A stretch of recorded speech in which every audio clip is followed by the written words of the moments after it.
Hello students, welcome back to Vishwanath classes. आज हम vector का एक नया टॉपिक लेकर के आए हैं जिसमें कि triangle law of vector addition, parallelogram law of vector addition and polygon law of vector addition के बारे में जानना है। कैसे दो वेक्टर का रिजल्टेंट निकालते हैं, ये सारी चीज़ इस लेक्चर में बताएंगे।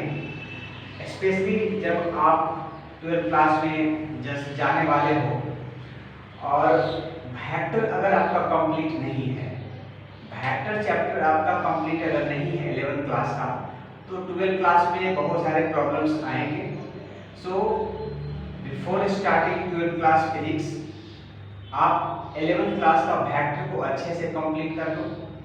जिन्हें लगता है कि मेरा वेक्टर अच्छे से कंप्लीट नहीं हुआ है, दो या तीन वीडियो मैं बनाऊंगा, उसमें कंप्लीट वेक्टर का डिटेल्स आपको मिल जाएगा। सो दैट कि आपको जब 12th क्लास में जब फिजिक्स पढ़ोगे तो उसे वेक्टर से रिलेटेड जितने भी चीज़ आएंगे वो सब में दिक्कत नहीं होगा। जैसे आप फर्स्ट चैप्टर ही पढ़ोगे, इलेक्ट्रोस्टैटिक्स पढ़ोगे, तो वहाँ पर आपका वेक्टर एडिशन वाला चीज़ आ जाएगा रिजल्टेंट निकालने के लिए कि नेट रिजल्टेंट कैसे निकालते हैं वेक्टर्स का, एंड बहुत जगह आपका इस्तेमाल करने को मिलेगा। सो आप 12th क्लास का फिजिक्स स्टार्ट करने के पहले वेक्टर चीज़ को अच्छे से कर लो, सो दैट कि आपको 12th क्लास का फिजिक्स आसान पड़े।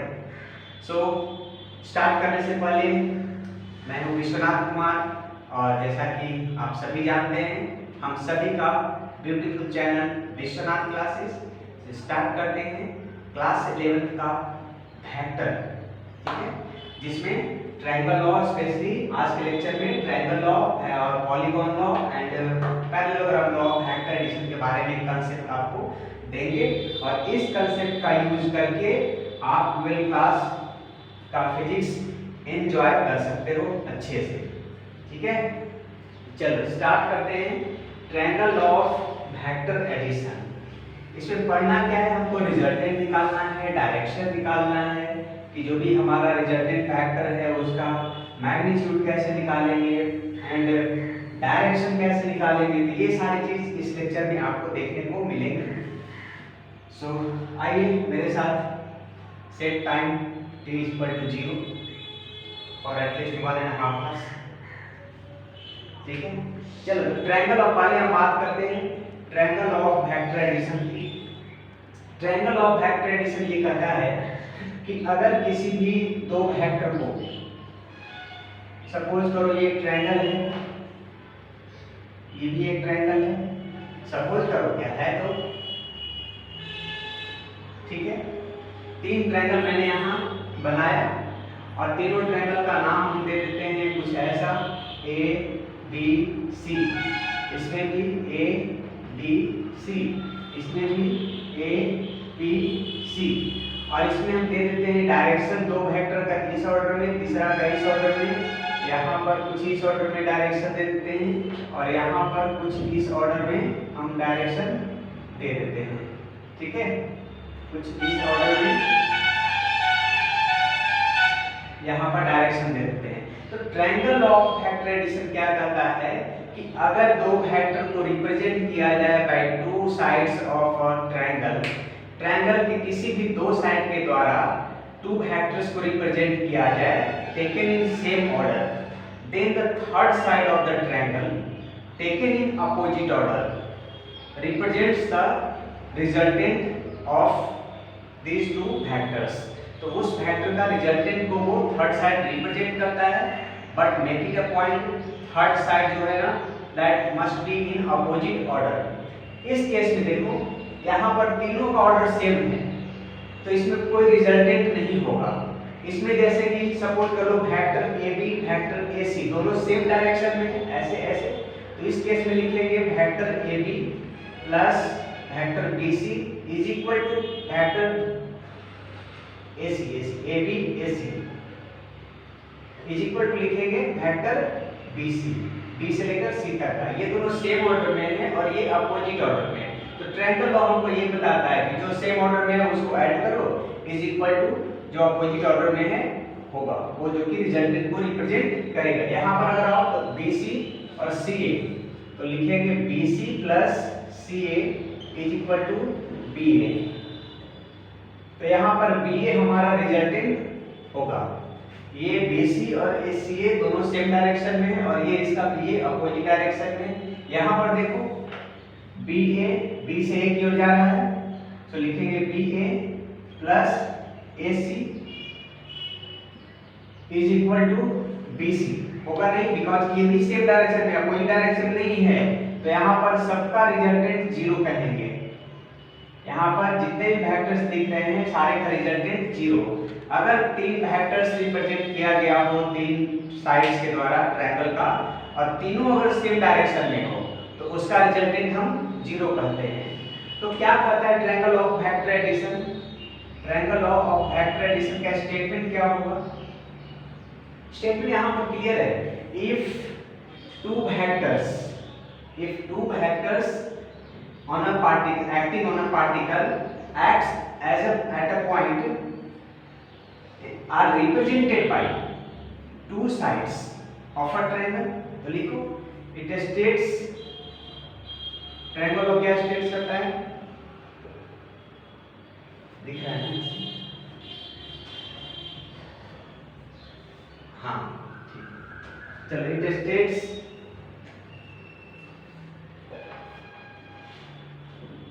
two vectors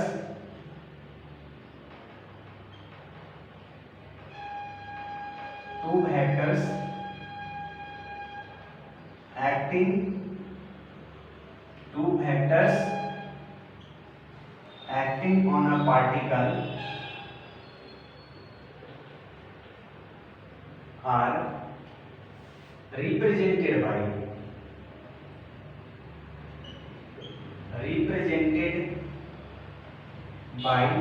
represented in both magnitude and direction, in both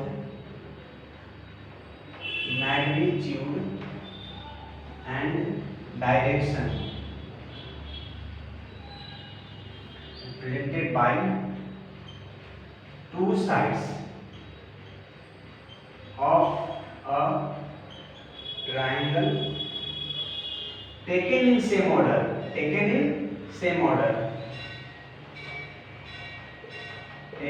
in same order,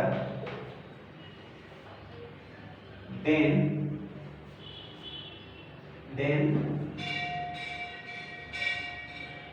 their resultant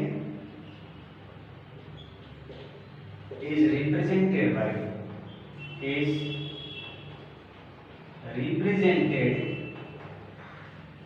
in both magnitude and direction, short में magnitude and direction, their resultant is represented by third side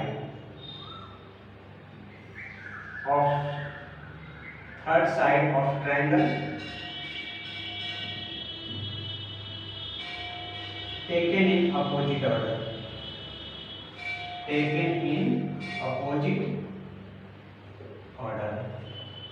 तो ये इसका statement है। क्या है? जैसा कि figure से मैंने पहले आपको समझाया कि इसमें ये दोनों सेम ऑर्डर में है, BA और AC सेम ऑर्डर में है और BC अपोजिट ऑर्डर में है, तो इस दोनों का sum is equal to third vector जो हमारा BC रिप्रेजेंट किया गया है साइड BC के द्वारा। ठीक है, in this case this plus this is equal to this, तो वही लिखा है कि if two vectors acting on a particle are represented in both magnitude and direction by two sides of a triangle taken in same order, then their resultant is represented by third side of the triangle taken in opposite order। ठीक है, तो ये इसका statement है, काफी simple सा statement है। अब ये सवाल है कि इसका रिजल्टेंट डेरिवेशन कैसे करते हैं, कैसे रिजल्टेंट निकालने के लिए फॉर्मूला लाते हैं, डायरेक्शन कैसे निकालते हैं, तो वो चीजें हैं। ठीक है, चलो, तो ये इसका स्टेटमेंट हुआ ट्रायंगल का। अब आते हैं इसका हम डेरिवेशन पार्ट की ओर, कैसे इसको हम डिराइव करते हैं इसको देखते हैं। r = A square plus B square plus 2ab cos theta कैसे आता है देखते हैं। चलो तो अब हम डेरिवेशन आ रहे हैं करने।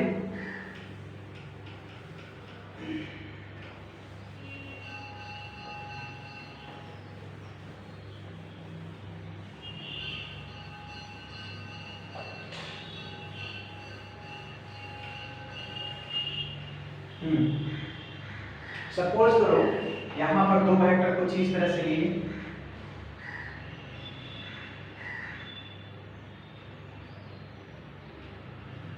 मान लो ये वेक्टर ओ यहां मान लेते हैं, यहाँ P मान लेते हैं, यहाँ पर Q मान लेते हैं।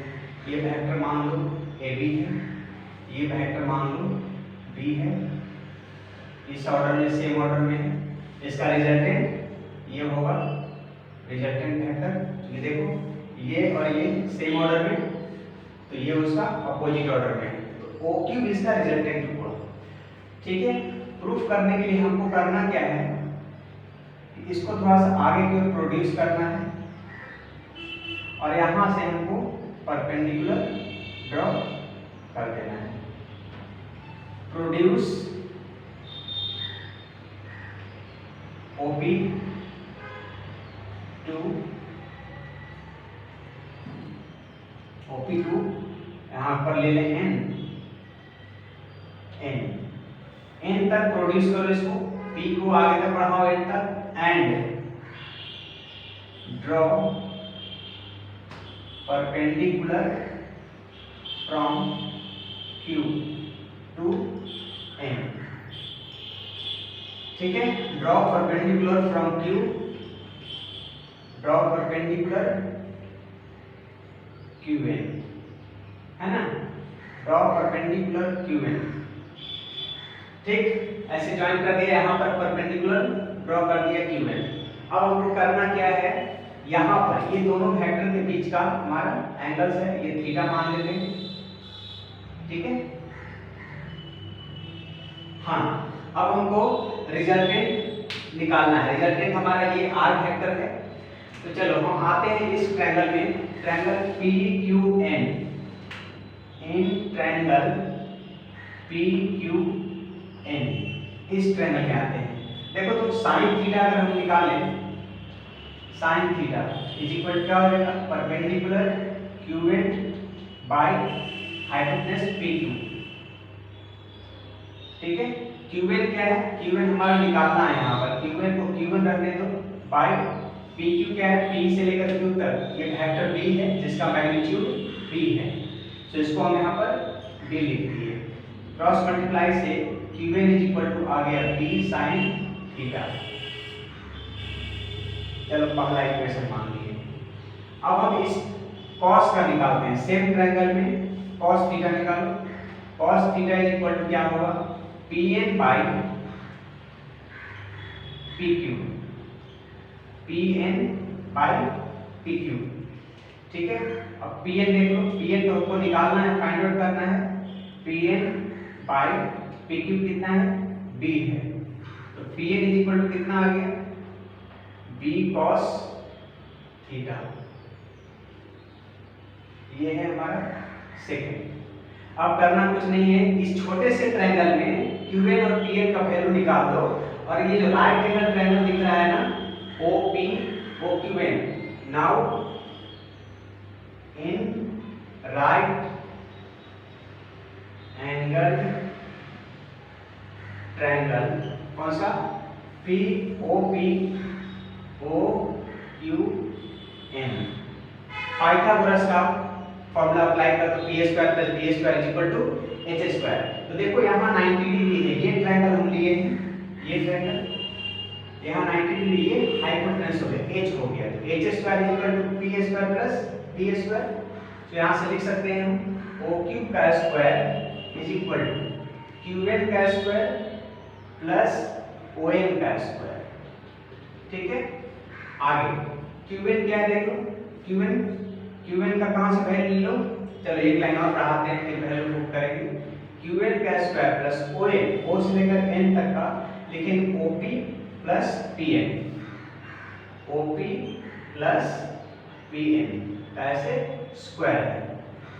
अब देख लो q से लेकर n तक का ये वैल्यू हम पहले फाइंड आउट कर चुके हैं, q से लेकर n तक का b sin थीटा, तो यहाँ से हम qn का b sin थीटा लेंगे, b sin थीटा का स्क्वायर प्लस op, o से लेकर p तक का फैक्टर a है जिसका मैग्नीट्यूड a हुआ, तो लिखेंगे a प्लस pn, pn यहाँ देखें b cos थीटा, तो b cos थीटा इसका स्क्वायर।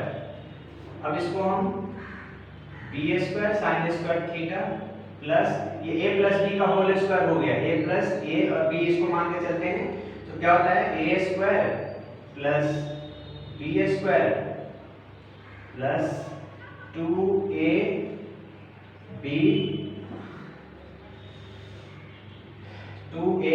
और b, ठीक है, a square plus b square plus 2ab।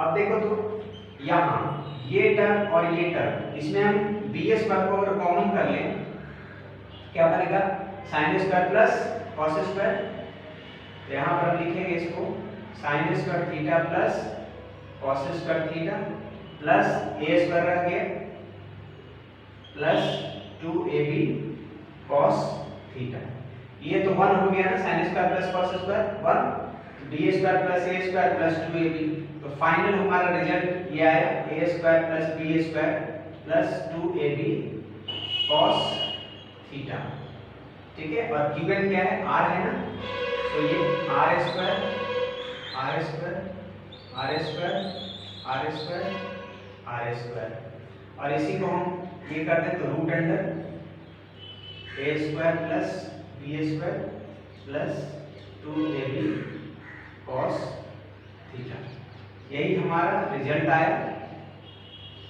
For finding the resultant, ठीक है, दिख रहा है हाँ, तो ये रिजल्टेंट का फॉर्मूला है। नाउ हमको निकालना है अब डायरेक्शन ऑफ रिजल्टेंट, कि सपोज करो ये जो हमारा रिजल्टेंट है OQ जो रिजल्टेंट है वो रिजल्टेंट वेक्टर जो a हमारा उसके साथ कितना एंगल बना करके आगे गया है, तो डायरेक्शन ऑफ रिजल्टेंट हमको फाइंड आउट करना है कि वेक्टर a के साथ कितना एंगल बना करके हमारा रिजल्टेंट गया है। सो उसके लिए क्या करते हैं, सपोज कर लो कि यहाँ पर वेक्टर a जो है ना उसके साथ हमारा रिजल्टेंट बीटा एंगल बनाया, सपोज कर लो कि vector r is making an angle beta with vector a, तो इसको मिला चलो हो जाएगा। सपोज करो कि let vector r makes an angle beta with vector a के साथ मान लो कि हमारा बीटा एंगल बना रहा है, देयरफॉर अब हम अगर यहाँ से tan बीटा अप्लाई करें उसी ट्रायंगल में, tan beta is equal to हो जाएगा p by h perpendicular qn और by base qn by on, तो लिखो यहाँ पर qn बाई on, ठीक है, इज इक्वल टू qn कितना है आप यहाँ से निकाल के देख लो b sin थीटा,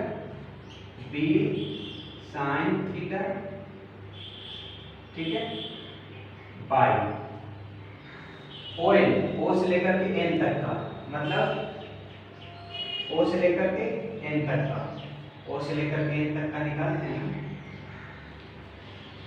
o से लेकर के n तक का कितना OP प्लस PN, तो OP है a और PN है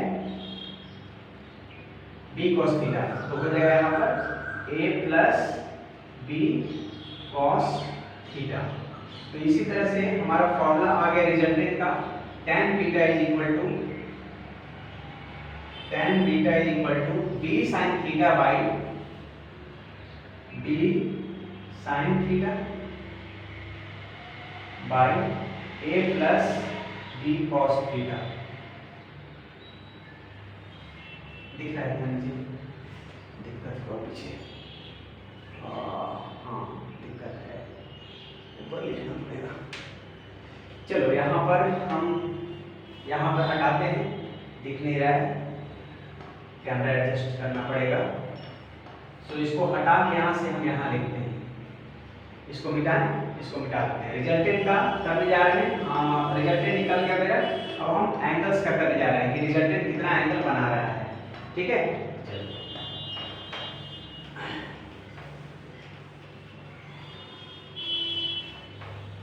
मान लेते हैं let vector R makes an angle beta with vector A, therefore in triangle right angle triangle OQN में tan theta is equal to QN by ON। QN by ON को लिख दो OP plus PN is equal to QN कितना है, QN यहाँ से ले low value b sin theta by OP, O से लेकर P तक का फैक्टर A है, प्लस PN यहाँ से ले लो b cos थीटा। तो इस तरह से फाइनल मेरा tan theta is equal to आ गया b sin theta by A plus b cos theta. यही हमारा डायरेक्शन के लिए फॉर्मूला आया। इसका वैल्यू आपको कैलकुलेट करना है, b sin theta by a plus b cos theta का वैल्यू आप कैलकुलेट करोगे। और सपोज करो कि इसका कैलकुलेशन से √3 आया, सपोज करो कि ये हम कैलकुलेट किए डायरेक्शन पता करने के लिए, इसका √3 आया, तो tan में कितना डिग्री वैल्यू √3 होता है 60 डिग्री, तो √3 को हटा के वहां पर tan 60 लिख दो और थीटा इक्वल टू 60 डिग्री आ जाएगा।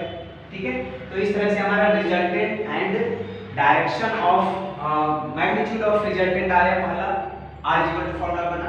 दूसरा क्या बना हमारा डायरेक्शन ऑफ रिजल्टेंट। इसी को कुछ लोग ऐसे भी लिखते हैं कि beta is equal to tan inverse, ऐसे करके भी लिखते हैं कुछ लोग, b sin theta by a plus b cos theta, ऐसे भी कुछ लोग लिखते हैं इसको। ठीक है, तो ये भी कर सकते हो।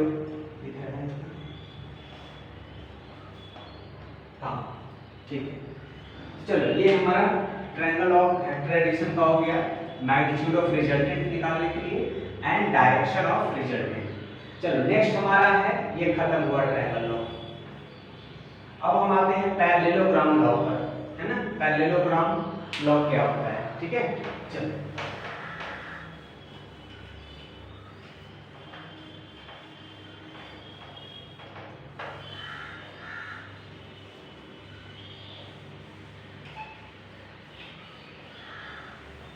हाँ, तो पैरेललोग्राम लॉ क्या बोलता है कि सपोज करो कि दो वेक्टर इस तरह से, एक वेक्टर A और एक मान लो वेक्टर B। वेक्टर A है और ये मान लेते हैं वेक्टर B है। दोनों इस ऑर्डर में किसी पार्टिकल पर एक्ट कर रहा है, किसी पार्टिकल पर at any instant at a particular point act कर रहा है, पार्टिकुलर पॉइंट पर, इस पॉइंट पर, ये पॉइंट लेते हैं O। Suppose that these two vector A and vector B are acting on a particle at a point in this order, then इसका रिजल्टेंट क्या होगा। तो रिजल्टेंट ये बोलता है एज पर पैरेललोग्राम लॉ कि यहाँ से जो डायगोनल ड्रॉ किया जाएगा, पहले इसको आप एक पैरेललोग्राम बना लो। यहाँ से पैरेललोग्राम बना लो, इसके सामने कैसे,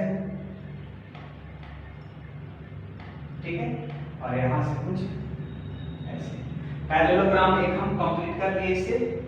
तो बोलता है कि अगर इस ऑर्डर में दो वेक्टर एक्ट कर रहे हो किसी पार्टिकल पर, तो इसका रिजल्टेंट जो होगा ना, वो यहाँ से जो डायगोनल होगा वही उसका रिजल्टेंट होगा।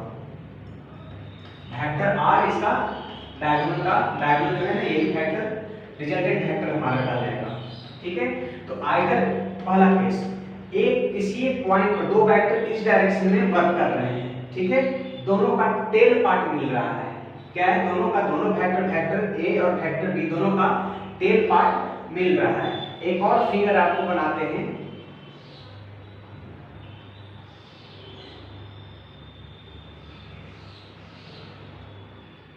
एक और फिगर आप समझो, सपोज कर लो एक पैरेललोग्राम, यहाँ पर दो वेक्टर ऐसे वर्क कर रहा है इस तरह से, तो इसका रिजल्टेंट कैसे रहा, यहाँ भी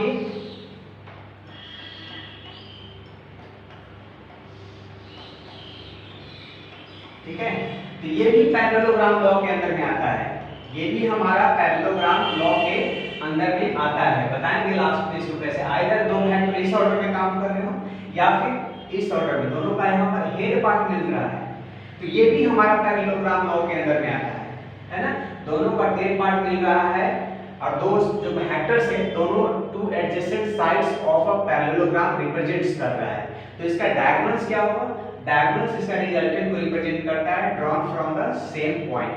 तो कह सकते हैं एज पर लॉ अगर हम स्टेटमेंट लिखें तो कह सकते हैं कि two vectors if two vectors acting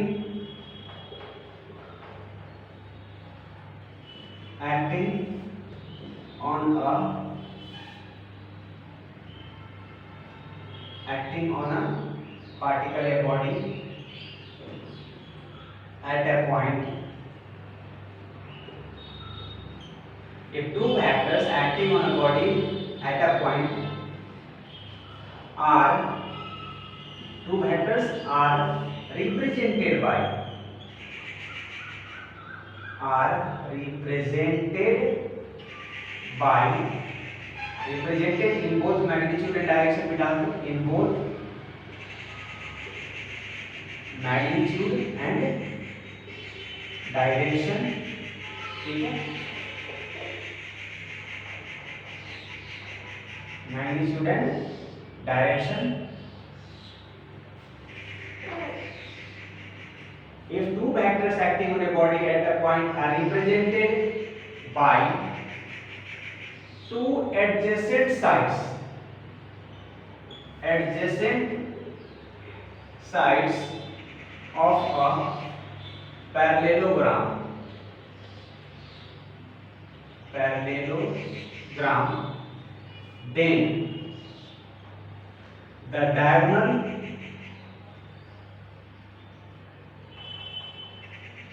then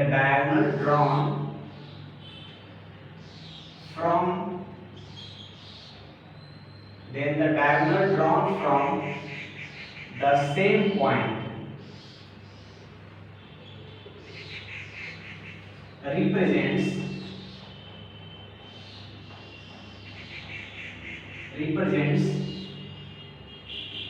their resultant, ठीक है, हाँ, represents their resultant in both magnitude and direction, ठीक है, क्या है, एक two vectors acting on a body at a point are represented in both magnitude and direction by two adjacent sides, ये और ये adjacent side और ये opposite side, ये और ये opposite side, आप प्रीवियस क्लास से जानते आए हो एडजेसेंट साइड का मतलब, तो दो वेक्टर्स अगर एडजेसेंट साइड पर, ट्रायंगल लॉ में क्या था, ट्रायंगल लॉ में था इस तरह से कि दो vectors represented only in same order था, यहाँ पर सेम ऑर्डर में था बट वहां पर एडजेसेंट साइड द्वारा रिप्रेजेंट किया गया है, ठीक है, और ऑर्डर अलग अलग है, ठीक है, यहाँ पर क्या था, अगर मान लो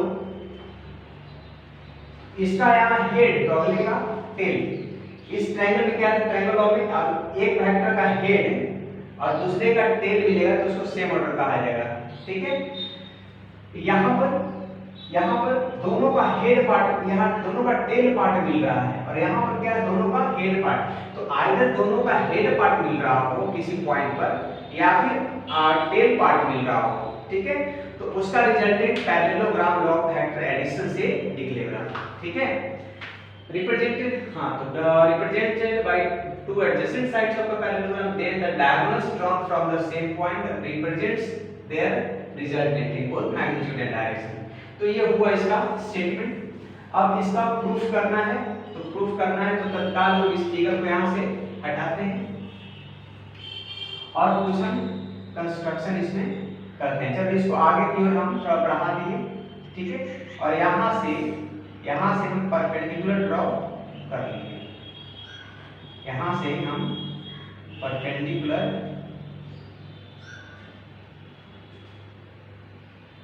ठीक है। चलो हम यहाँ पर परपेंडिकुलर ड्रॉ कर दिए और नाम रख दिए, इसका दिख रहा है परपेंडिकुलर।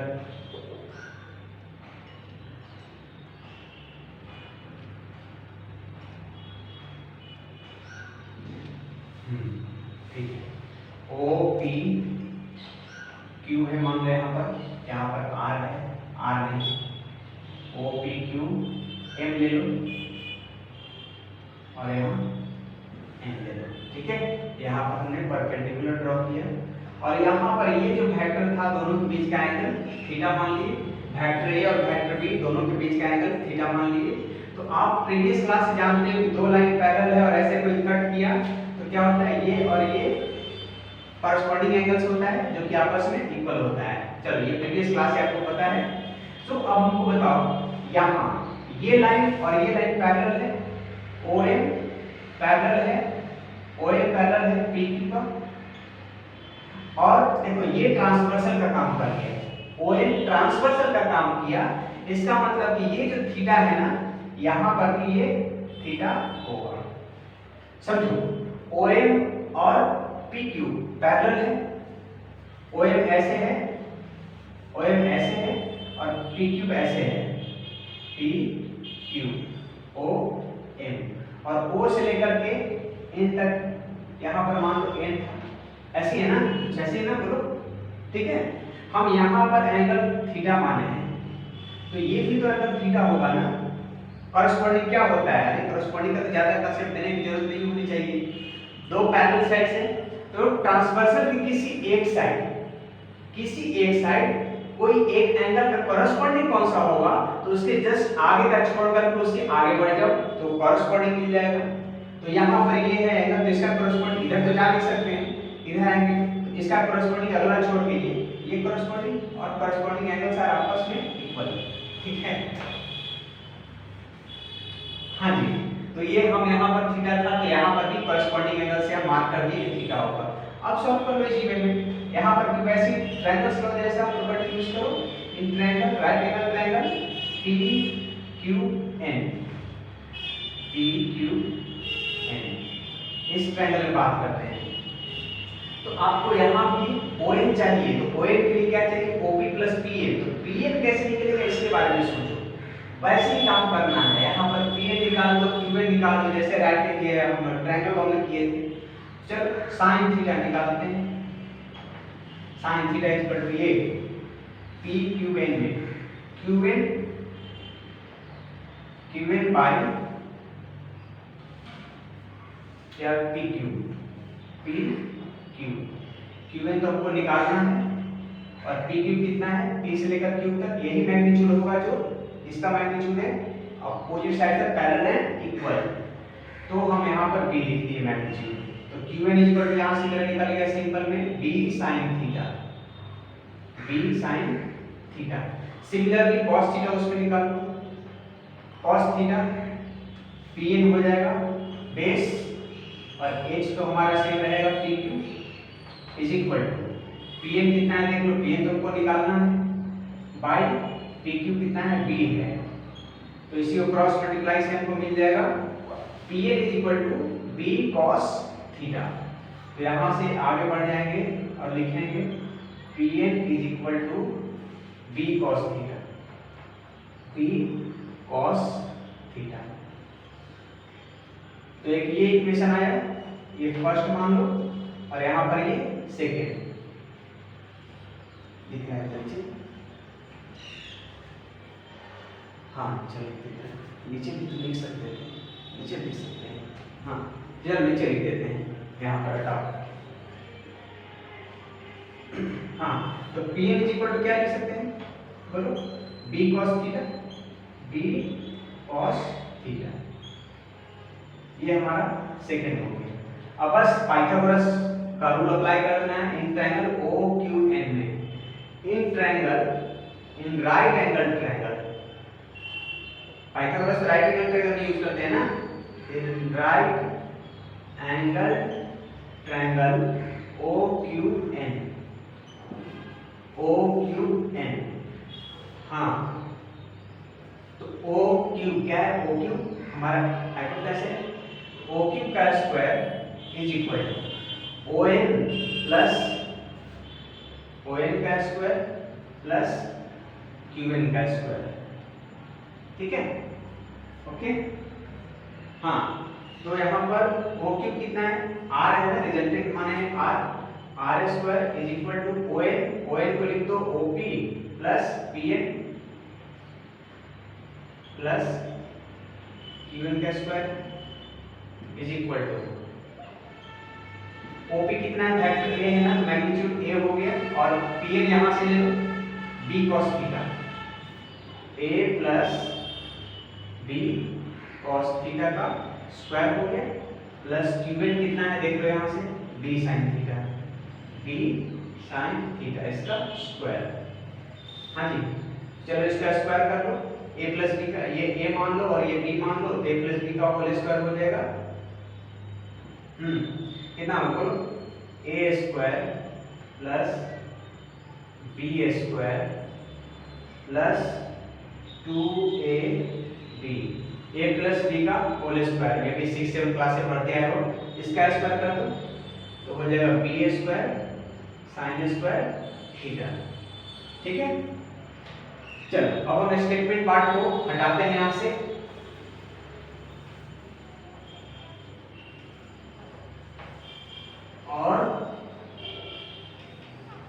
और इसको आगे हम यहां बढ़ाते हैं।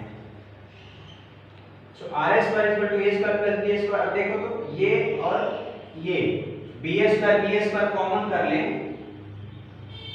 बी स्क्वायर कॉमन कर लें तो cos square plus sin square जो कि 1 हो जाएगा, तो बच गया हमारा R square is equal to A square plus B square common करोगे तो sin square theta plus cos square theta, अब बच जाएगा ये प्लस 2ab cos थीटा। ठीक है, ये तो 1 हो गया, a square plus b square plus 2ab cos theta, r square equal to आ गया। ठीक है, इसी को ऐसे भी लिख सकते हो, r is equal to root under a square plus b square plus 2ab cos theta. तो यही हमारा रिजल्टेंट का निकालने का फॉर्मूला है, सेम आया जो हमारा ट्रायंगल लॉ में होता था, a square plus b square plus 2ab, same formula, कुछ अलग इसमें नहीं आएगा। ठीक है, अब यहाँ की डायरेक्शन की बात है, तो सपोज करो ये रिजल्टेंट वेक्टर a के साथ रिजल्टेंट ये बीटा एंगल बना रहा है। सपोज करो ये जो रिजल्टेंट है is making an angle beta with vector a, तो डायरेक्शन हमको पता करना है रिजल्टेंट का। तो अब हम आते हैं डायरेक्शन ऑफ वेक्टर r का डायरेक्शन। तो वैसे ही tan थीटा निकाल लो यहाँ से, tan theta is equal to perpendicular qn by base ON, तो qn by ON, qn by ON, qn कितना है यहाँ से निकालो b sin theta by ON कितना है देख लो, ON का मतलब OP प्लस PN, तो b sin theta by OP है a, अब प्लस PN यहाँ से ले लो b cos थीटा, तो यहाँ से tan थीटा इक्वल टू आ गया मेरा ये रिलेशन। तो यही हमारा डायरेक्शन फाइंड आउट करने का फॉर्मूला है, जो हमारा ट्रायंगल लॉ में आया था, सेम फॉर्मूला यहाँ पर आया है। ठीक है, सो बीटा इक्वल टू ऐसे भी इसको लिख सकते हैं हम लोग, tan inverse b sin theta by a plus b cos theta, ऐसे भी इसको हम लिख सकते हैं। ठीक है, ओके। हाँ, इसको हम मिलाते हैं यहाँ से। एक चीज और बता रहे हैं, अगर आपको दो वेक्टर्स दिया हुआ हो, सपोज करो 3 न्यूटन और 4 न्यूटन का दो फोर्सेज दे दिया गया और साथ में उसका रिजल्टेंट भी दे दिया गया, कितना टर्म है रिजल्टेंट वाला फॉर्मूला देखो, एक टर्म, दो, पहला वेक्टर, दूसरा वेक्टर और रिजल्टेंट, तीन टर्म और उसके बीच का एंगल्स, चार टर्म, 4 वेरिएबल्स है यहाँ पर। तो आपको तीन वेरिएबल्स दे देगा, सपोज करो वेक्टर ए दे दिया, वेक्टर बी दे दिया, उसका रिजल्टेंट दे दिया, मैग्नीट्यूड ऑफ रिजल्टेंट। तो आपको पूछेगा कि एंगल्स कितना है दोनों वेक्टर के बीच में। तो एंगल्स के लिए आप एक फॉर्मूला यूज करोगे, ठीक है, या फिर ये भी यूज कर सकते हो, बट एक और फॉर्मूला रेडीमेड इससे भी बना करके रिजल्टेंट के लिए एंगल्स पता करने के लिए फॉर्मूला दे रहे हैं, एंगल्स पता करने के लिए फॉर्मूला देते हैं। बताओ तो यहाँ से क्या होगा, R S square equal to लिख सकते हैं ना ऐसे, ये वाला, चलो ये वाला बताते हैं,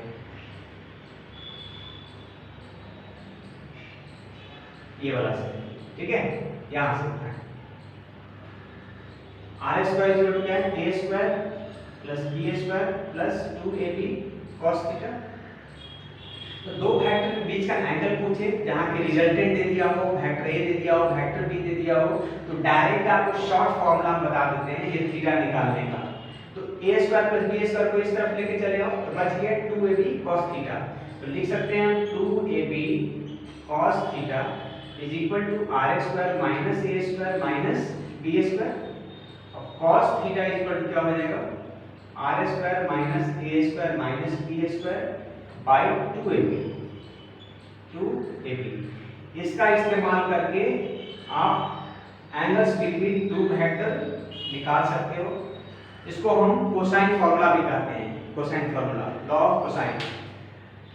सो अगर दो वेक्टर दिया हुआ हो, साथ में उसका रिजल्टेंट दिया हो, तो एंगल्स पूछेगा उस केस में, तो आप ये फॉर्मूला डायरेक्ट इस्तेमाल कर सकते हो, इसको सॉल्व कर लो।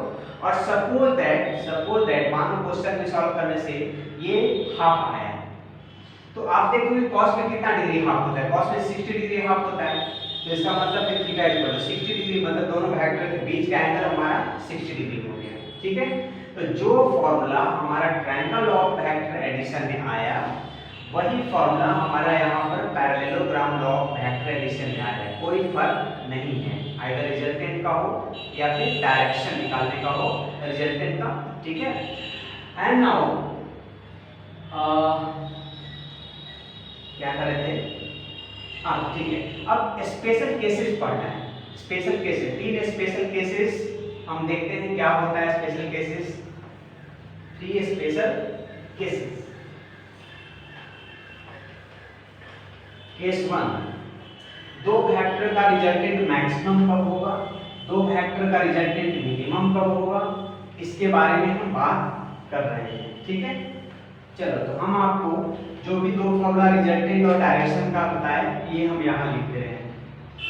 R इज इक्वल टू आता है आपका रूट अंडर एक आया रिजल्टेंट के लिए a square plus B square plus 2ab cos theta, पहला। दूसरा tan beta is equal to आया b sin theta by a plus b cos theta, ठीक है। ये दो फॉर्मूला अभी हमने आपको डिराइव करके बताया, आइदर वो पैरेललोग्राम लॉ से हो या फिर ट्रायंगल ऑफ वेक्टर एडिशन से, ठीक है। तो रिजल्टेंट मैक्सिमम कब होगा या मिनिमम कब होगा या जीरो कब होगा, तो स्पेशल केसेस कुछ हैं, तो देखते हैं। केस 1, इफ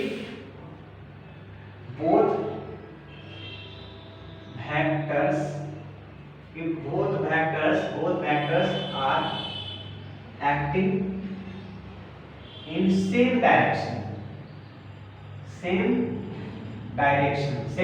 का मतलब क्या हुआ, theta is equal to 0 degree. अरे पहला वेक्टर मान लो वेक्टर ए है ऐसे और दूसरा वेक्टर बी है ऐसे, तो दोनों के बीच एंगल कितना है, 0 डिग्री। तो अगर दो वेक्टर के बीच का एंगल 0 डिग्री है, तो रिजल्टेंट कैसे फाइंड आउट करते हैं, इसी को बता रहे हैं आपको। तो चलो यहाँ से प्रॉब्लम होगा, जैसा कि हम लोग जानते हैं R square is equal to A square plus B square plus 2ab cos theta. Theta कितना है, 0 डिग्री और cos 0 डिग्री 1, सो 1 गया मेरा a square plus b square plus 2ab, जिसको हम लिख सकते हैं a प्लस बी का होल स्क्वायर। तो R square is equal to a plus B का whole square, it means r is equal to हम लिख सकते हैं a प्लस बी। मतलब कि दो वेक्टर अगर 0 डिग्री पर वर्क कर रहे हो, मतलब कि दोनों वेक्टर अगर पैरेलल्स हैं, पैरेलल, तो उस केस में जो रिजल्टेंट निकालना है सिंपली दोनों को ऐड कर देंगे। सपोज करो कि जैसे मान लिया जाए बोल दिया कि 3 न्यूटन और 7 Newton acting on a particle in same direction, तो उसका रिजल्टेंट तो 3 + 4 7 न्यूटन सिंपली ऐड कर देंगे। कोई फॉर्मूला इसमें जाने की जरूरत नहीं है। अगर सेम डायरेक्शन में वर्क कर रहा हो तो दोनों फोर्सेस को ऐड कर दो, तो तुम्हारा वो रिजल्टेंट बता देगा। ठीक है। सेकंड केस 2, मतलब रिजल्टेंट यहाँ पर मैक्सिमम मिनिमम बाद में बात करेंगे। If both vectors are in opposite direction मतलब क्या हुआ, एक वेक्टर इधर दूसरा इधर, तो थीटा इस केस में कितना हो गया 180 डिग्री। ठीक है। तो अब यहाँ पर आप किस फॉर्मूला पर ये उठा, r² = a² + b² + 2ab cos theta, और थीटा कितना है दोनों के बीच में 180 डिग्री है।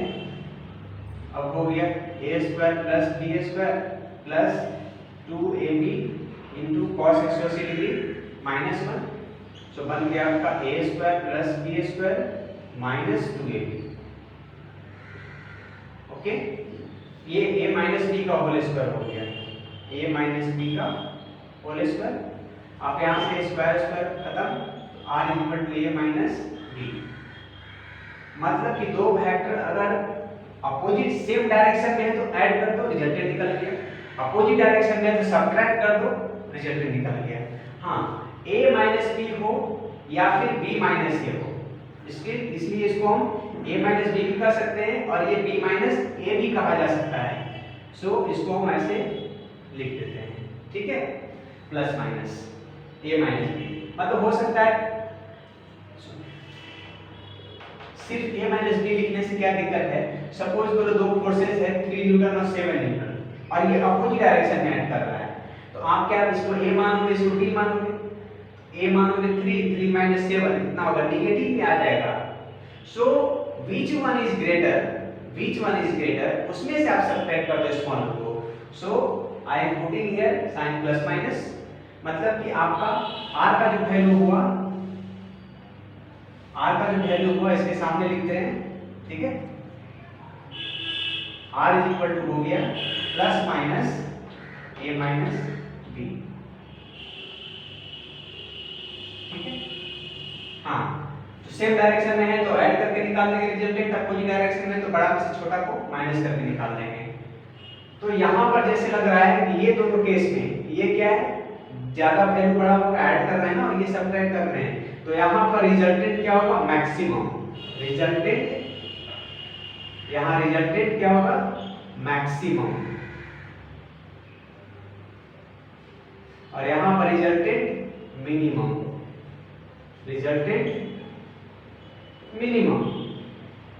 ठीक है,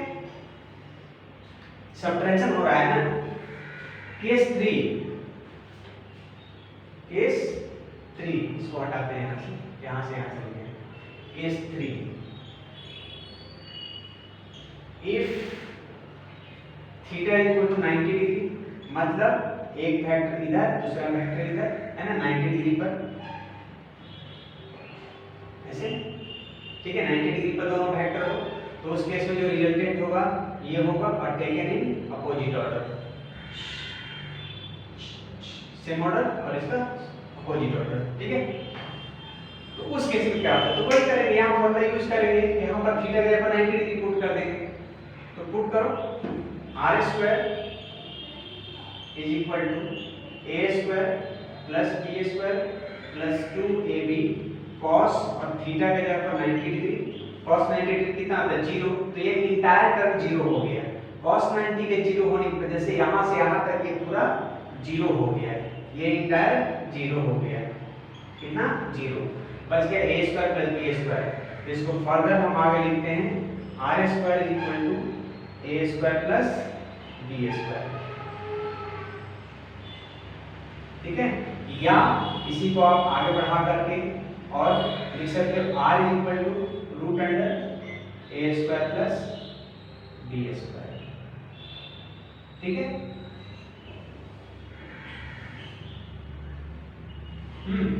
मतलब कि 90 डिग्री पर वर्क कर रहा है तो आप h जैसे निकालते हो a square plus b square करके वैसे निकालते हो तो आपका रिजल्टेंट मिल जाएगा, ठीक है। ये तीन स्पेशल केस है, बहुत इंपॉर्टेंट ऑब्जेक्टिव पॉइंट है ये कि when two vectors are acting at a in same direction, acting at a particular same direction, तो उस केस में रिजल्टेंट कितना होता है, या वही डायरेक्शन में ऐड कर रहा है तो कितना होगा रिजल्टेंट, एंड 90 डिग्री पर ऐड कर रहा है तो कितना होगा। तो these three cases is very important for you, so इसको याद कर लेना है कि मैक्सिमम कब होता है, मिनिमम कब होता है और बीच में कब होता है एवरेज। इसका वैल्यू कुछ मिलेगा आपको, ये दोनों के बीच में होगा, मान के चलो, ठीक है। हाँ, तो ये तीन स्पेशल केस हो गया हमारा पैरेललोग्राम लॉ का, ठीक है। पैरेललोग्राम हो या ट्रायंगल लॉ हो, है ना, दोनों के लिए स्पेशल केस है, क्योंकि दोनों का फार्मूला सेम आया है, रिजल्टेंट का हो या फिर डायरेक्शन निकालने का हो, फार्मूला सेम है। चलो ठीक है, नेक्स्ट हमारा है पॉलीगॉन। तो इसको हटाते हैं यहाँ से, पैरेललोग्राम हो गया मेरा।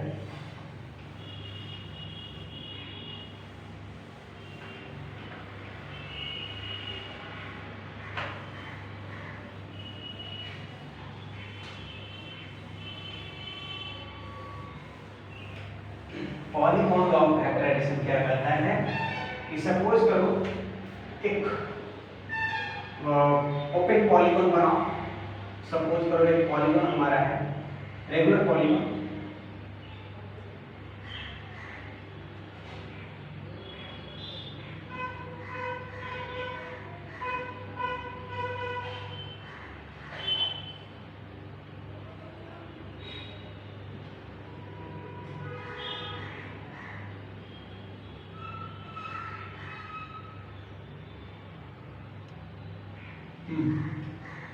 सपोज करो एक हमारा ओपन पॉलीगॉन है, क्लोज नहीं है ना, ओपन पॉलीगॉन है। तो if a number of forces या vectors, if a number of vectors acting on a particle are represented in both magnitude and direction by sides of open polygon taken in same order। सबका same order होना चाहिए। मान लो कि यहाँ 5 vector है जो कि इस ओपन पॉलीगॉन के साइड्स के द्वारा रिप्रेजेंट किया गया है, taken in same order, open polygon है, ठीक है। तो इसका जो क्लोजिंग पार्ट होगा और वो भी टेकन इन अपोजिट ऑर्डर, तो ये इसका रिजल्टेंट को रिप्रेजेंट करता है।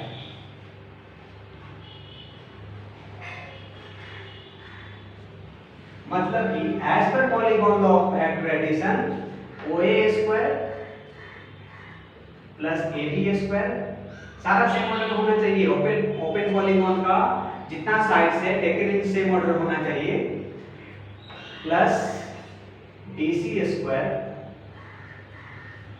OA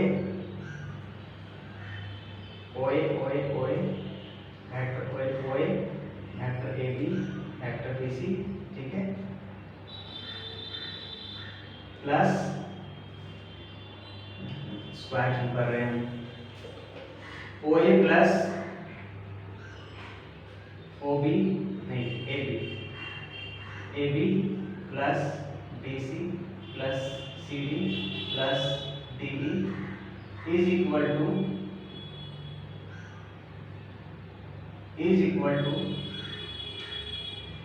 OE।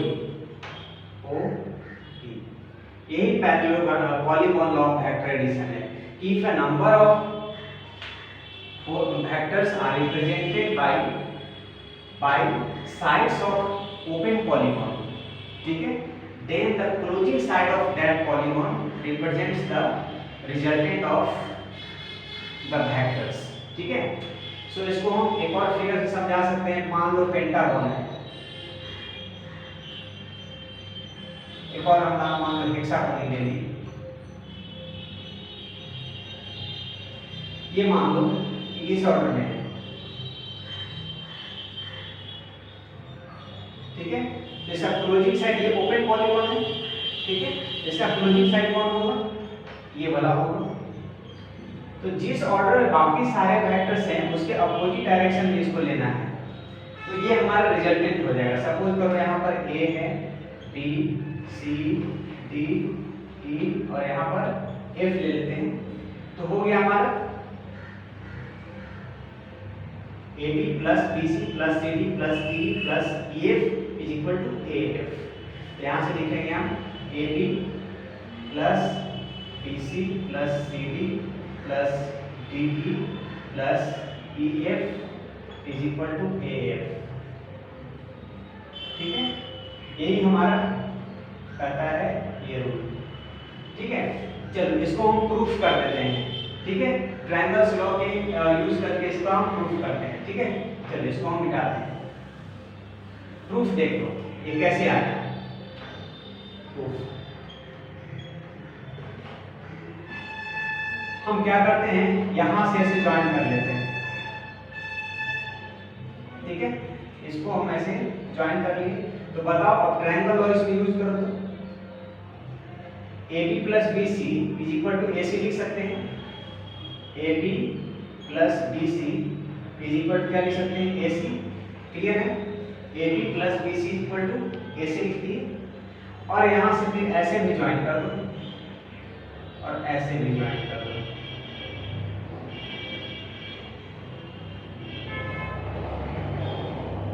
ठीक है। अब इस ट्रायंगल में आओ, फर्स्ट ट्रायंगल ये है, सेकंड ट्रायंगल ये है, थर्ड ये है और फोर्थ ये है। तो ये फर्स्ट ट्रायंगल में आया। सेकंड ट्रायंगल में आओ तो देखो, तो AC और AC और CD ये दोनों सेम डायरेक्शन में है, और AD इसका रिजल्टेंट होगा। सेकंड ट्रायंगल की बात करें, फर्स्ट ट्रायंगल में आया ये प्लस ये इक्वल टू ये पहला ट्रायंगल। दूसरा ट्रायंगल में अगर आए तो AC plus CD is equal to लिख सकते हैं AC plus CD same order में है, तो AD इसका जो होगा वो रिजल्टेंट होगा, ठीक है। अब थर्ड ट्रायंगल में आते हैं, इसमें देखो तो यहाँ पर ये AD का ऐसे फिर ऐसे, तो ये जो थर्ड साइड A से लेकर E तक का इसका रिजल्टेंट को रिप्रेजेंट करेगा। तो थर्ड ट्रायंगल में हम लिख सकते हैं AD plus DE is equal to AE, लिख सकते हैं ना, ट्रायंगल्स लॉ का यूज है। हाँ, अब हम फोर्थ ट्रायंगल में आते हैं, इस ट्रायंगल में, ठीक है। तो इसमें देखो कौन सा दो, ये ऐसे ऐसे और ऐसे मिला के ऐसे चलिए, मतलब OE इसका रिजल्टेंट हो गया। तो फोर्थ ट्रायंगल की बात करें, OA और AE सेम डायरेक्शन हुआ, OA और AE सेम डायरेक्शन में हुआ, और ये जो थर्ड साइड इस ट्रायंगल का है, फोर्थ ट्रायंगल का, OE अपोजिट डायरेक्शन है। सो ये रिजल्टेंट को रिप्रेजेंट करेगा। तो हम लिख देंगे इसको OA plus AE, OA plus AE equal to क्या हो जाएगा, OE, ठीक है नहीं, अपोजिट ऑर्डर, ठीक है। तो इस तरह से हम देखिए कितना 2 4 5 साइड के एडिशन को देखें कि हम ऐसा कुछ लिख सकते हैं, ठीक है। तो इस तरह से पांचों को अगर ऐड करते हैं तो OA को OA रहने दो, AB की जगह पर क्या लिखो, AB को AB रहने दो, और AB प्लस, देखो पहला AB है, दूसरा BC, ठीक है, BC प्लस तीसरा CD plus DE plus equal to हो जाएगा O से लेकर के E तक का, ठीक है। तो हम ये कह सकते हैं कि ये सारे का सम क्या आ गया, OE आ गया, ठीक है।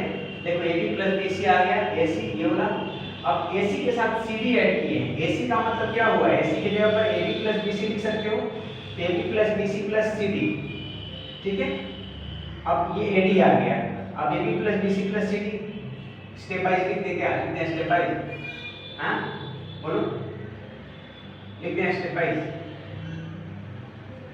लिख देते हैं, चलो स्टेप बाय लिख देते हैं, step by. AB plus BC equal to AC लिख दिया, ठीक है। अब हम इसके साथ AB और BC के साथ हम ऐड कर रहे हैं CD को, adding AB plus BC plus CD is equal to, इधर भी CD ऐड करो, AC प्लस CD, तो AB प्लस इसके साथ क्या लिखोगे इसको, AB plus BC, AB plus BC, इसका क्या है, AC वैल्यू है, इसको हम लिख दिए AC प्लस CD, CD क्या देगा तुमको, AD देगा, AD देगा, ठीक है। अब AD आ गया, हाँ ये और ये AD, ठीक है। अब हम इसके साथ DE ऐड कर देते हैं, DE AB plus BC plus CD plus DE is equal to, AD के साथ DE, AD के साथ DE ऐड होगा, तो इधर भी DE ऐड करो, AD प्लस DE, ठीक है। क्या मिल जाएगा, इधर से AE मिल जाएगा, इज इक्वल टू AE हो गया, AB BC CD और DE इक्वल टू AE। अब AE के साथ तुम OA को ऐड कर दो, OA यहाँ से ऐड करो, OA को बोथ साइड ऐड कर दो, तो OA plus AB plus BC plus CD plus DE is equal to AE plus OA, ठीक है। कितना आ जाएगा, तब ये वाला थर्ड साइड इस ट्रायंगल में OE इज इक्वल टू लिख देंगे OE, ठीक है। काफी सिंपल सा प्रोसेस है।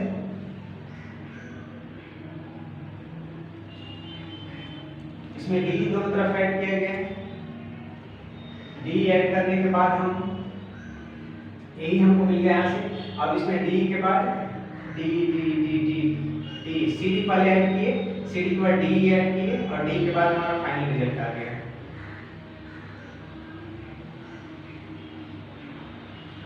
ठीक है।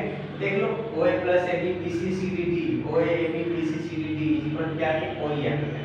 तो यही इसका प्रूफ है। पहले क्या था ना, AB plus BC equal to AC के लिए, अब इसके साथ हम CD दोनों तरफ ऐड कर देंगे, adding CD both side, CD add कर दोगे AD के साथ, कहां गया, AB plus BC plus CD, तो इधर भी एक स्टेप और ऐसे बढ़ा देते हैं, AC प्लस CD। देखो दोनों तरफ हम CD पहले ऐड किए हैं, फिर उसके बाद DE दोनों तरफ ऐड किए हैं, फिर उसके बाद फाइनल हमारा रिजल्ट आ गया, ठीक है। तो ये प्लस ये इक्वल टू ये मिल गया। अब इसके साथ हम CD दोनों तरफ ऐड कर दिए तो AD मिल गया, ठीक है, AD मिल गया। और AD मिलने के बाद फिर D का एडिशन कर लिए, है ना, D का एडिशन कर लिए बोथ साइड, तो D का एडिशन करने से AE मिल गया और AE का एडिशन कर दिए OA के साथ, तो OE मिल गया। तो ये इसका प्रूफ है, ठीक है। चलो तो ये प्रूफ हो गया। इस स्टेटमेंट क्या कहेंगे, स्टेटमेंट क्या लिखेंगे, if a number of factors, क्या लिखेंगे कि if a number of factors are represented by different sides of a open polygon, different sides of open polygon, then the closing side represents its direction, है ना, resultant, है ना, और वो भी taken in opposite order। तो इस तरह से हम इसका स्टेटमेंट लिख सकते हैं। क्या लिख सकते हैं, if a number या when a number of factors are represented by लिख देते हैं if a number of vectors are represented in both magnitude and direction. If a number of vectors are represented by different sides of a open polygon, different sides of a open polygon taken in same order, taken in same order, then its closing side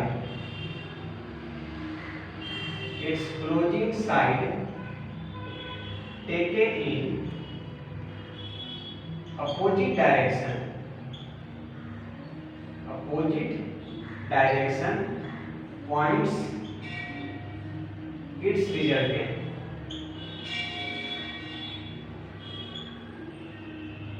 ठीक है, closing sides taken in then closing sides of that polygon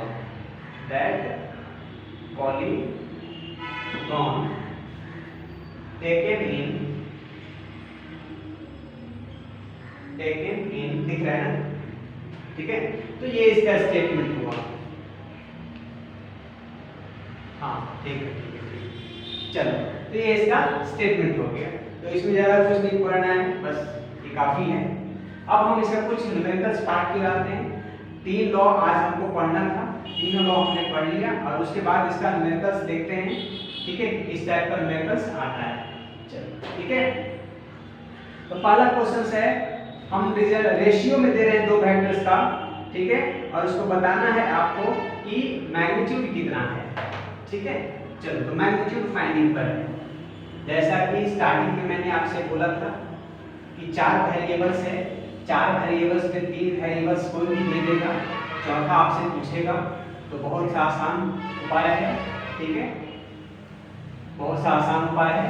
formula आपको ध्यान में रखना है, और अगर formula ध्यान में नहीं है तो फिर क्या करना है वो तो आपको पता है, ठीक है।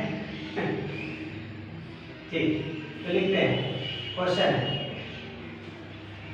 Ratio of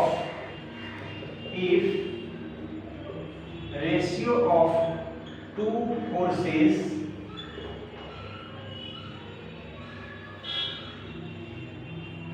is 3:5.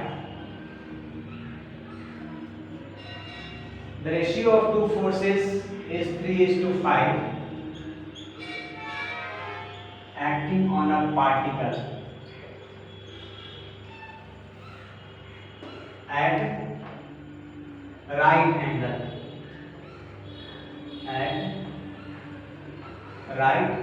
If ratio of 2 vectors 3:5 acting on a particle at right angle produces their resultant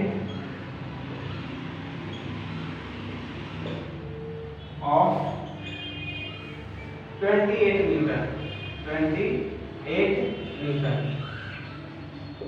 find करना है the magnitude of given vectors, उसका मैग्नीट्यूड बताना है आपको, ठीक है। मेरा साथ छोड़ रहा है इंक मार्कर, सो मैं इसको थोड़ा सा इंक पिला दूं, ठीक है। तो आपको दिया हुआ है 2 वेक्टर का रेशियो, तो करना कुछ नहीं है, जो रेशियो दिया हुआ है उसमें आप सपोज कर लो कि पहला फोर्सेस इतना है, दूसरा फोर्सेस इतना है, और आफ्टर दैट आप रिजल्टेंट का फॉर्मूला यूज कर दो, ठीक है। हाँ तो आते हैं हम, देखो 90 डिग्री पर हम लिख दिए हैं acting at a right angle, इसका मतलब क्या हो, डायरेक्ट राइट एंगल का केस बताए हैं ना आरएस पर, तो लिखते हैं लेट, यहाँ से हम सॉल्यूशन स्टार्ट करते हैं और लिखते हैं लेट, मान लिया कि forces are 3x and 5x, ये दो फोर्सेस दोनों में x इंक्लूड कर लेंगे, रेशियो है ना 3x और 5x मान लिए। नाउ 90 डिग्री का केस आपको डायरेक्ट हम बताए हैं, r² = A square plus B square. ठीक है, अब इसमें आप पुट कर दो, पुट करके सिंपल वे में आपका निकल जाएगा। ठीक है, तो चलो देखो कितना होता है। आर कितना है दिया हुआ है, 28 न्यूटन है ना, तो 28 का square is equal to first factor है 3x इसका स्क्वायर प्लस दूसरा है 5x इसका square, 9 square 9x square plus 25x square कितना हो गया 34x स्क्वायर, और इधर हो गया x स्क्वायर इक्वल टू क्या लिखोगे बोलो 28 × 28 बाई 34। बहुत लोग क्या करेंगे ना, इसको 28 × 28 कर लेंगे, कर करके बड़ा नंबर बना लेंगे, बड़ा नंबर बना लेंगे, उसके बाद डिवाइड करने की बात आएगी तो वहां पर 7 से कटेगा। ये गलत तो नहीं हो रहा है, 3 का स्क्वायर हो गया 3 का स्क्वायर 9 और 5 का स्क्वायर 25 में कितना हो गया 34 और रिजल्टेंट कितना दिया है, रिजल्टेंट दिया है आपका एज पर डिटेल्स में चेक कर लूं तो magnitude in the ratio of 3:5 give a resultant of 28 Newton if the angle of inclination is 90 degree, find magnitude of each. ठीक है, तो 90 डिग्री के लिए हमारे पास यही फार्मूला था 28 का स्क्वायर हो गया 28 × 28 कर लिए, 3 का स्क्वायर 9 प्लस 5 का स्क्वायर 25 34। ठीक है, तो इसको करो 2 से करोगे तो 17 और 2 से करोगे तो 14। ठीक है, और तो नहीं कटेगा ना, नहीं कटेगा, 17 से यहाँ आ गया 4 से कुछ नहीं कटने वाला है, तो इसको इनटू कर लो 28 × 14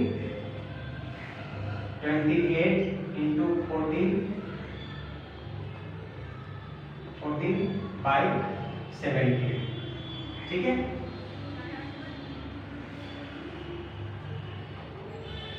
और यहाँ से x स्क्वायर है ना, तो x स्क्वायर क्या आ जाएगा रूट अंडर 28 × 14 बाई 17। 28 को 14 × 2 लिख सकते हैं ना, 14 कॉमन कर लेंगे बाहर तो जाएगा 14 बाहर आ गया रूट अंडर 2 बाई 17। x का वैल्यू हमारा ये मिला। तो फर्स्ट फैक्टर जो हमारा हुआ, फर्स्ट फैक्टर दिख रहा है ना, फर्स्ट फैक्टर कितना आ जाएगा, तो 3x है ना, 3x 3 × x का वैल्यू जब पुट कर दो 3 × x का वैल्यू 14 रूट अंडर 2 बाई 17 कितना आ जाएगा 43 42 रूट अंडर 2 बाई 17। एक ये हुआ, एक फैक्टर हमारा ये आया। दूसरा फैक्टर पता करना है, यहाँ जो सेकेंड फैक्टर कितना है 5x है ना, तो 5x is equal to 5 × 14 root 2 by 17। ठीक है, यही है ना, बिल्कुल। तो ठीक है, तो यहाँ से हो जाएगा 70 रूट अंडर 2 बाई 17। ठीक है, तो सेकेंड हमारा आया 70, तो दोनों फैक्टर एक साथ अगर लिखें तो 42 root under 2 by 70 and 70 root under 2 by 17। तो ये हमारा इसका फाइनल आंसर आया, दिख रहा है इतना नीचे। तो ये दोनों वेक्टर्स, हाँ ठीक है, दिख रहा है। ठीक, तो कहने का मतलब हुआ मेरा कि एग्जैक्ट वैल्यू इसका नहीं आया है, एग्जैक्ट वैल्यू नहीं आया। ठीक है, जैसा क्वेश्चन वैसा आंसर। ठीक है, सो यहाँ पर करना क्या था, रेशियो दे रखा था तो हम दोनों वेक्टर्स को 3x और 5x ले लिए, फिर उसके बाद जो फॉर्मूला होता है r square equal to a square plus b square, 90 degree का केस है ना, सो इसलिए हम डायरेक्ट लगा दिए पाइथागोरस। 28 × 20 यहाँ पर 9 और 25 से यहाँ पर हो जाएगा कितना 34x स्क्वायर हो गया। ठीक है, अब यहाँ से 34 से डिवीजन हो गया, 2 से 17, 2 से यहाँ कर देंगे 14, 28 × 14 इसको हम कर दिए 14 × 2 और 14 बाहर कर लिए 2 बाई 17। ठीक है, 2 बाई 17, 3 से इंटू कर दिए 42 × 2 by 17 and 5 × 14 70 into root under 2 by इतना। ठीक है, इतना न्यूटन है, इतना न्यूटन हमारा इसका आंसर आया। चलो ठीक है। तो यही इसका मैग्नीट्यूड हो गया दोनों वेक्टर का। ठीक है, next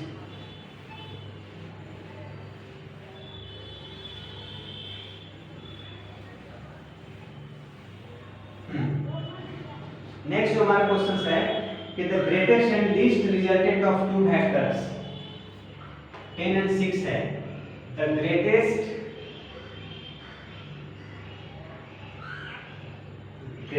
and least resultant of two vectors are 10 newton and 6 newton. ठीक है, the greatest and least resultant of two vectors are 10 newton and 6 newton if each force is increased by 3 newton, if each force, जो कि हमको पता नहीं है, if each forces is increased by 3 Newton, दोनों जो फोर्सेज है उसको 3 न्यूटन से बढ़ा दिया जा रहा है। ठीक है, increase by 3 Newton and find the resultant of new forces inclined at 90 degree। if each forces is increased by 3 newton, then find resultant,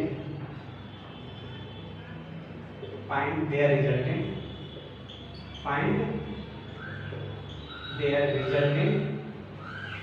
if ना increased by 3 newton, find their resultant when both are inclined at 90 degree, clear है? बोलो हाँ जी। तो greatest and least, सबसे बड़ा maximum result कब मिलता है और मिनिमम रिजल्ट कब मिलता है। जैसे कि हम कंडीशन बताएं आपको, मैक्सिमम रिजल्ट तो मान लेते हैं कि ये दो फोर्सेस है हमारे पास, vector A and vector B, हमारे पास दो फोर्सेस है। ठीक है, मान लेते हैं vector A and vector B हमारे पास है। इस दोनों का मैक्सिमम 10 दिया है, मतलब कि मैक्सिमम के कैसे बताएंगे कि a प्लस बी सिंपल कर देंगे, और मिनिमम का केस है 6, तो a minus B is equal to 6। अब आप 10th क्लास में पढ़े हो, b से मिल गया 2a इज इक्वल टू कितना 16, a इज इक्वल टू कितना आ गया 8।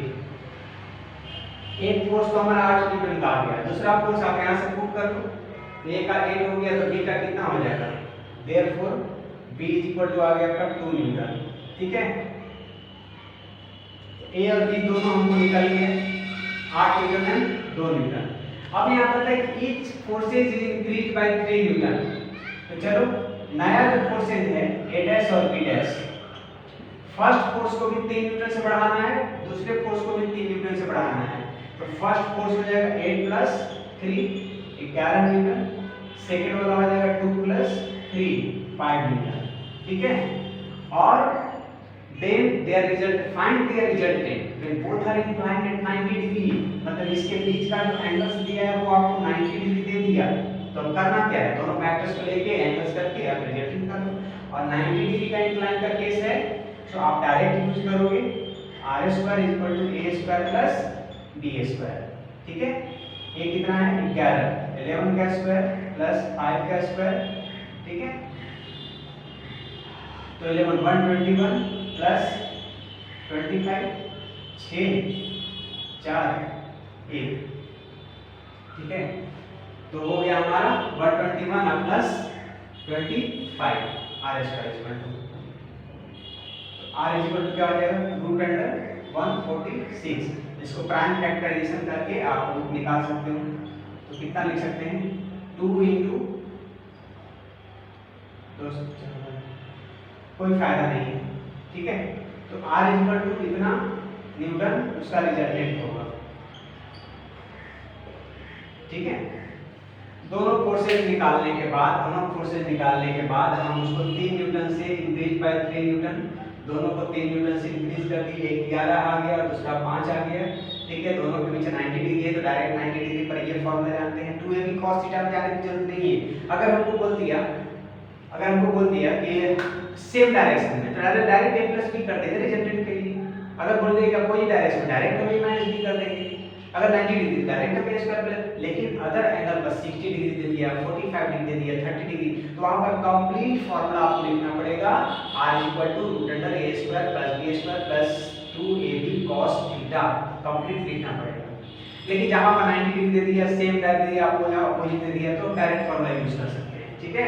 चलो ये भी आसान सा क्वेश्चन था, ठीक है, जो कि सॉल्व हो गया, ठीक है।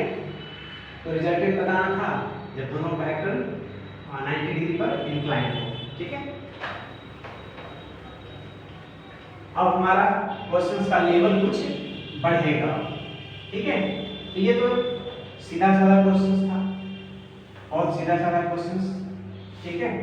अब हमारा नेक्स्ट जो क्वेश्चंस है उसमें कहता है sum of magnitude of two forces is 18 newton and magnitude of their resultant is 12 newton if the resultant makes 90 degree with smaller force find their magnitude. Sum of magnitude of two forces, question है sum of magnitude of two forces is 12 Newton, ठीक है। sum of magnitude of two forces is 18 Newton and magnitude of their resultant is 12 Newton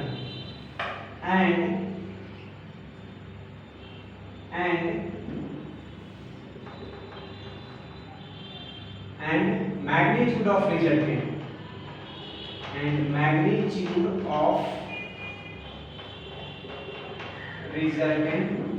is 12 Newton. दो vector का सम दिया हुआ है 18 Newton और उसका रिजल्टेंट दिया हुआ है 12 न्यूटन, ठीक है। आगे बोला है कि one of them is smaller, है ना, और दूसरा क्या है, बड़ा होगा, है ना। एक छोटा तो एक बड़ा है, दोनों इक्वल नहीं है, नहीं तो अगर 18 है तो इक्वल है, 9 भी कर सकते हैं। लेकिन क्वेश्चन में कहा है कि if the resultant makes 90 degree with smaller force, if ये जो रिजल्टेंट है, if resultant makes an angle 90 degree with smaller force, find करना है मैग्नीट्यूड ऑफ टू फोर्सेस, ठीक है। चलो, तो काफी सिंपल सा क्वेश्चन है, मार्कर भी मेरे साथ छोड़ रहा है,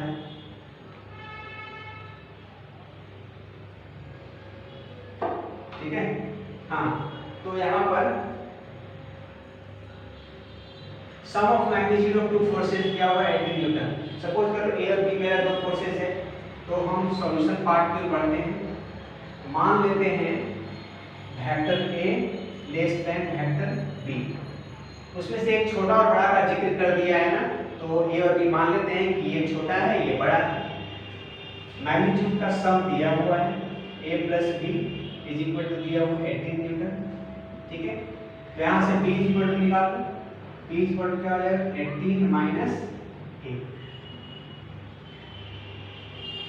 ठीक है।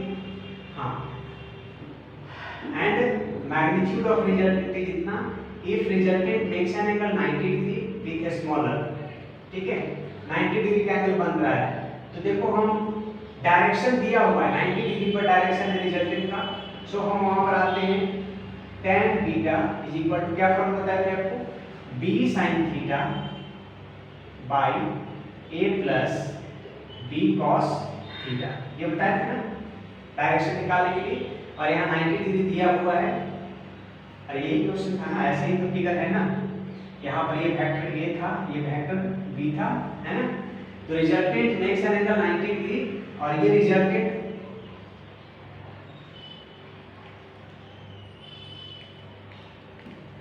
ठीक है, एक केस है ना, दो वेक्टर ए और बी है ऐसा इस ऑर्डर में, और इसका रिजल्टेंट वेक्टर ए के साथ 90 डिग्री बना रहा है। तो जैसा कि आप याद करो, वेक्टर ए था यहाँ पर और ये रिजल्टेंट, तो यहाँ पर ये बीटा एंगल माने थे ना, वेक्टर ए के साथ बीटा एंगल बना रहा है, यही माने थे ना, ठीक है। तो सेम केस है, चलो यहाँ पर हम अप्लाई करते हैं tan 90 डिग्री, ठीक है, tan 90 degree is equal to b sin theta by a plus b cos theta. अब tan 90 का वैल्यू कितना होता है, अगर आपको याद नहीं हो तो sin 90 bye cos 90 sin 90 1 cos 90 0, 1 by 0 आ गया, 1 by 0 मतलब कि इंफिनिटी है ना, इक्वल टू क्या आ जाएगा b sin theta by a plus b cos theta. और ये लेफ्ट साइड इंफिनिटी है, तो इधर इंफिनिटी कब होगा, जब ये ऊपर वाला कुछ भी वैल्यू हो नीचे वाला 0 होना चाहिए, नीचे वाला कितना होना चाहिए 0, तभी ये इक्वल है। और लेफ्ट साइड इंफिनिटी है तो राइट साइड भी इंफिनिटी होने के लिए क्या होना चाहिए, हमारा जो डिनोमिनेटर पार्ट है वो 0 होना चाहिए। तो यहाँ पर as per this condition this part a plus b cos theta is equal to 0 होगा, समझा ना। हमारा ये पार्ट कर रहा है कि इंफिनिटी है तो इक्वल कर रहा है ये पार्ट, इसका मतलब कि ये राइट पार्ट भी हमारा इंफिनिटी है, और राइट पार्ट इंफिनिटी तभी होगा जब a plus b cos theta 0 होगा। तो यही हम कंडीशन लगा रहे हैं आगे, a plus b cos theta is equal to 0, only then this value will be infinity, ठीक है। सो यहाँ से आप b cos theta equal to निकाल लो, क्या बन जाएगा माइनस a, ओके। नाउ अब बोलता है sum of magnitude of two forces is 18 newton, दो का सम दिया हुआ है। तो अब हम जो रिजल्टेंट का फॉर्मूला हमारा बताता है उस पर हम आते हैं, क्या बोलता है बोलो, r square is equal to a square plus b square plus 2ab cos theta, okay. हाँ जी, रिजल्टेंट दिया है 12, तो इसको हम लिख देते हैं 12 का square is equal to a square plus b square, b के जगह पर हम ले लें b square b square b square, यहाँ 18 माइनस a का स्क्वायर प्लस 2a और b cos थीटा यहाँ से ले लो माइनस a, ठीक है। हम सारे को जैसे हमको ट्रायंगल ऑफ लाइन a और b दोनों वेरिएबल्स था हमारे पास, सबको हम a में कर लिए है ना, इस दोनों का यूज करके। तो यहाँ 144 is equal to a square और ये a माइनस b का होल स्क्वायर, तो 18 का स्क्वायर हो जाएगा 324 a square plus 3 square minus 2ab हो जाएगा, और ये हो जाएगा इनटू के minus 2a square, minus 2a square इसको ले गए, ठीक है, a square 2a square 2a square, कहीं दिक्कत तो नहीं हुआ है ना, मैं चेक कर लूंगा सम ऑफ, ठीक है। a इज लेस देन मान लिया, a प्लस b दिया है 18 दिया है, b का वैल्यू यहां से निकल गया। Now resultant next time 90 degree with smaller forces 90 degree का बना रहा है, फाइंड द, ठीक है। तो b sin थीटा पर a plus b cos theta सही है, और ये इंफिनिटी tan 90, ठीक है, और यहां पर इंफिनिटी होने के लिए पार्ट को 0 होना जरूरी है, इज इक्वल टू 0, ठीक ठीक ठीक। हां, तो यहां पर क्या बचा 144 इज इक्वल टू 324 और माइनस 36a, ठीक है। अब इसी को हम यहाँ पर लिख रहे हैं, यहाँ, ठीक है। अब बोलो यहाँ से 36a को इस तरफ, इसको इस तरफ लेके चले जाते हैं, 36a इज इक्वल टू लिख सकते हैं हम 324 माइनस 144, कितना 0, 12 में 4 के 8 है ना, और 1 180 36a इक्वल टू, ये निकल गया आपका, a कितना आ जाएगा 180 बाई 36, 5 बार में कट जाएगा, कितना बार में कट जाएगा 5 बार में, तो A इज इक्वल टू आ गया आपका 5 मीटर। ठीक है, A निकल गया 5, तो B कितना होगा माइनस कर दो, यहां से निकाल दो 18 माइनस 1 है ना। तो B इज इक्वल टू कितना लिख दोगे, यहाँ 18 माइनस 1 करोगे तो 18 माइनस 5, B is equal to 13 meter. यही आपका आंसर आया। तो कहने का मतलब कि यहाँ पर ऐसा एंगल्स दिया हुआ था, यहाँ पर इस तरह का एंगल्स दिया हुआ था जिसमें इंफिनिटी नाम का चीज आ गया। तो आपका जैसे लेफ्ट साइड इंफिनिटी आ गया, तो राइट साइड में भी देख लो ना कि इंफिनिटी कब हो सकता है। ये पहले ये इंफिनिटी तभी बनेगा जब हमारा डिनोमिनेटर पार्ट 0 होगा, और डिनोमिनेटर पार्ट को 0 करके b cos थीटा का वैल्यू निकाल लिया -a, और -a को हम ये जो ट्रायंगल लॉ में हमको या पैरेललोग्राम में जो रिजल्टेंट का फॉर्मूला दिया है उसमें हम सारा कुछ सिंगल वेरिएबल कर लिए, और सिंगल वेरिएबल कर लिए तो मेरा कैलकुलेशन इजी हो गया। दैट्स वाई हमको पता था कि ट्रायंगल ऑफ फैक्टर एडिशन में जो रिजल्टेंट का फॉर्मूला है वो अप्लाई करना है, बिकॉज़ रिजल्टेंट दिया हुआ है। तो उसके लिए हमको सिंगल वेरिएबल सबको ले जाना था, तो पहले ही हम सिंगल वेरिएबल ले लिए। ठीक है, चलो तो ये खत्म हुआ। ठीक है, sum of magnitude of two forces is 80 Newton and magnitude resultant is 12 Newton, and if resultant makes an angle 90 degree with a smaller force, find magnitude of two forces। तो दोनों फोर्सेस का मैग्नीट्यूड जैसा कि हमारा एक 5 Newton का आया और दूसरा 30 न्यूटन का आया, यही दोनों इसका मैग्नीट्यूड होगा। ठीक है, नाउ इसको मिलाते हैं। ठीक है, और नेक्स्ट हमारा लास्ट क्वेश्चन है आज के लेक्चर का। ठीक है, इसके बाद हम लोग मिलेंगे नेक्स्ट लेक्चर में कुछ ऐसे ही इंटरेस्टिंग टॉपिक लेकर के। ठीक है, चलो इसको मिलाओ।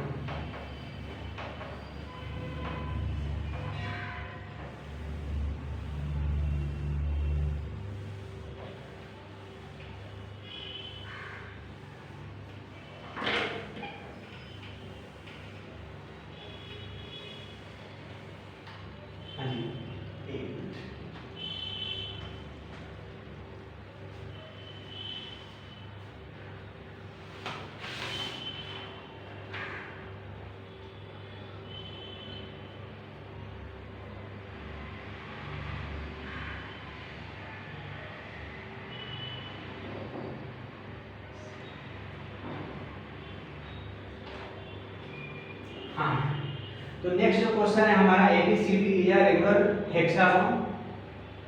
क्वेश्चन जो हमारा लास्ट क्वेश्चन है आज के लेक्चर का, ABCD लास्ट क्वेश्चन जो है पर डिटेल्स दिया है ABCD EF is a regular hexagon। ठीक है, प्रूफ आपको बताना है कि AB plus AC then AB plus AC plus AD plus AE plus AF is equal to क्या होगा। ठीक है, आपका फिगर ऐसे बना हुआ है, हेक्सागोन है ना।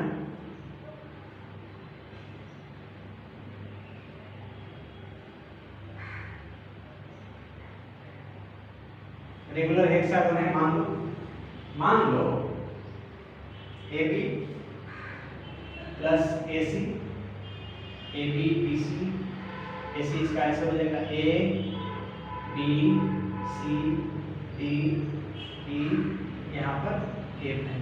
ठीक है, सो आपको एरो कुछ नहीं मार्क किया हुआ है। ठीक है, आपका एरो मार्क नहीं किया हुआ है जैसा क्वेश्चन में लिखा है, और A को D से ज्वाइन किया है और ये ज्वाइन किया है और इसको ज्वाइन किया है, इसीलिए तीनों मीट कर रहे हैं। ठीक है, सो आपको प्रूफ करना है AB plus AC plus AD plus AE plus AF is equal to क्या बनेगा। ठीक है जी, यहाँ पर O है, ये O है, ठीक है। अब आप सोचो ये AB प्लस BC अगर कर दें, AB को अलग देखो हम अलग कर रहे हैं AB और यहाँ C, तो इस दोनों को अगर इस ऑर्डर में ले लें तो ये क्या हो जाएगा, AC उसका रिजल्टेंट होगा। सेम ऑर्डर में है तो इसको हम अपोजिट ऑर्डर में AC को कर देंगे तो इसका रिजल्टेंट हो जाएगा, ठीक है। चलो हाँ, तो AC को हम क्या लिख सकते हैं, यहाँ जो AC दिख रहा है AC को हम लिख सकते हैं AB प्लस BC, ठीक है। 5 टर्म हमारे पास है तो AC को हम लिख देंगे यहाँ पर, AC को अभी जैसे बताया AB प्लस BC, इसको हम लिख दे रहे हैं AB प्लस BC, इसके जगह प्लस AD, A से लेकर D तक का ऐसे रहने दो, प्लस AE। अब सोचो A से लेकर E तक का क्या लिख सकते हैं, ये वाला ऐसे है ना, ADE ऐसे है ना, और इसको हम ज्वाइन कर सकते हैं ऐसे।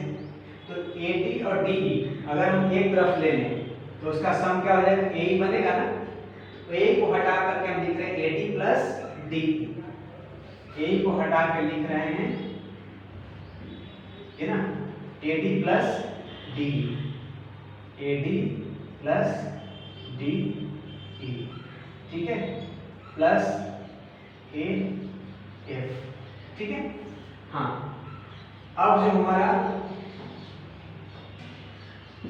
ठीक है, अब इसमें ऐड करो, सबको खोलते हैं bracket, AB plus AB plus BC plus AD plus AD plus DE plus AF। एक AD क्या है, 3 को है AD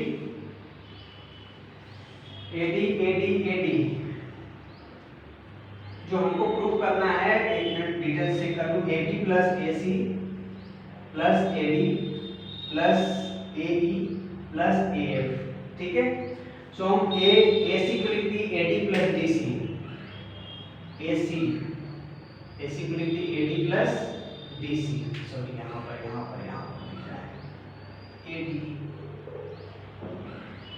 हाँ AD को लिख दिए, क्या लिख दिए AC को लिख दी AD प्लस DC, ठीक है।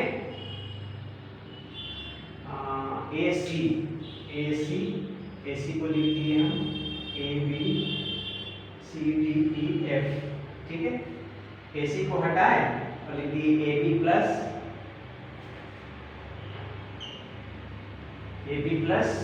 BC, क्या लिख सकते हैं AD प्लस DC, ठीक है, AD प्लस DC, कितना आ गया AD कितना हो गया 3AD हुआ, ठीक, 3AD प्लस, अब देखो तो AD ना AB और BC, AB और BC मिलके क्या बन गया, AC बन गया, ठीक है। तो वही तो लिखे ना, AC को हम AB प्लस BC है, ठीक है।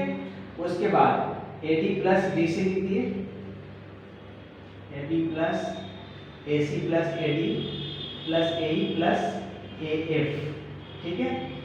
AD प्लस DC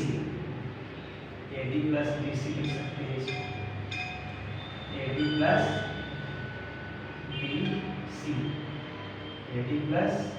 BC, है ना।